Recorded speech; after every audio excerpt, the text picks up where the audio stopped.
болки в главата, световъртеж, стягане в гръдната обиколка, дори понякога може да имате шортене на кръв от носа.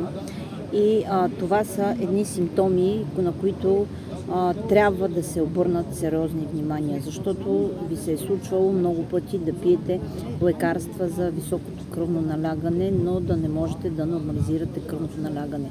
А това е нашия тих убиец. Когато ние не го усещаме, че имаме високо кръвно налягане, то е много опасно за нашия организъм и може да получим доста заболявания, дори да си навредим на нашето здраве по този начин, когато не усещаме високото кръвно налягане.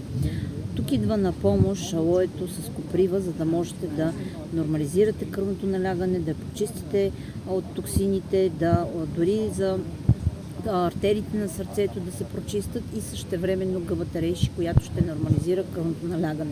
Така с тези добавки вие ще нормализирате кръвното налягане, дори можете да спрете лекарствата, че ще се чувствате по-добре без тази некомфортност, която имате постоянно и тези симптоми, които не ви оставят на мира. Така че, ако искате и вие да си помогнете за вашето кръвно и да не пиете лекарства цял живот, защото лекарите казват, че тези лекарства са до живот, но аз тук не съм съгласна. Много хора с гъбата рейши и алоето си нормализираха кръвното налягане. Така че, ако искате и вие, можете да се свържете с мен. На страницата има телефон и WhatsApp.